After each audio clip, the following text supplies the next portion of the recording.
Dans son livre 682 jours, Le bal des hypocrites, publié chez Plomb le 5 janvier dernier, Roselyne Bachelot revient sur son expérience de ministre de la Culture de l'été 2020 au printemps 2022. Elle raconte notamment la cérémonie des Césars 2021 lors de laquelle, la star de la série Capitaine Marlowe, Corinne Massiero, n'avait pas hésité à se dénuder pour faire passer un message politique.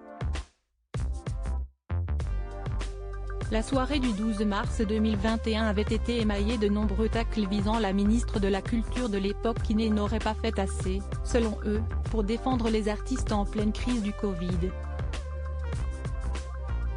Cela donne toujours à voir le même scénario, des messieurs-dames dans des toilettes à plusieurs milliers d'euros, coiffés, chaussés, bijoutés et maquillés par les meilleurs professionnels de Paris qui affichent leurs engagements politiques bien pensants et accusatoires, parsèment leurs interventions de bons mots laborieux.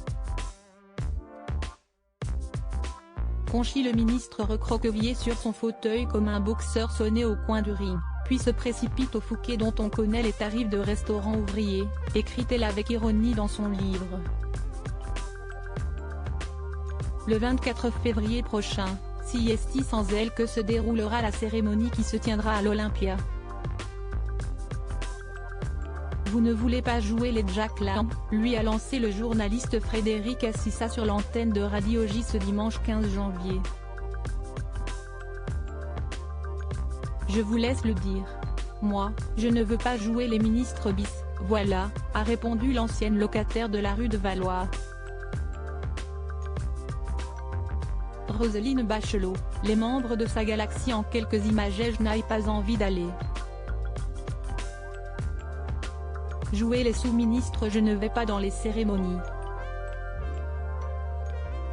Je vais au cinéma, je vais au théâtre, je vais au spectacle. J'y vais toute seule et voilà.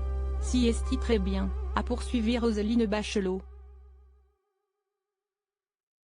Je n'ai pas envie d'aller dans des cérémonies officielles jouer les sous-ministres, a répété celle qui officie désormais sur BFM Télévision. Je crois que cette cérémonie n'a pas été utile au cinéma français. Point. C'est navrant de voir des artistes piétiner leur outil de travail, avait lancé sans langue de bois Roselyne Bachelot, à chaud, dès le 16 mars 2021 sur l'antenne de RTL. Quasiment 2 ans après, avec le recul, quel regard porte-t-elle sur la cérémonie? J'étais extrêmement partagée parce que j'ai beaucoup ri, parce que je pense qu'un cinéaste peut faire un film comique, mais absolument hilarant, tranche-t-elle sur Radio J. Cela reste à tout point de vue un mauvais souvenir. Ah non, ce n'est pas comique.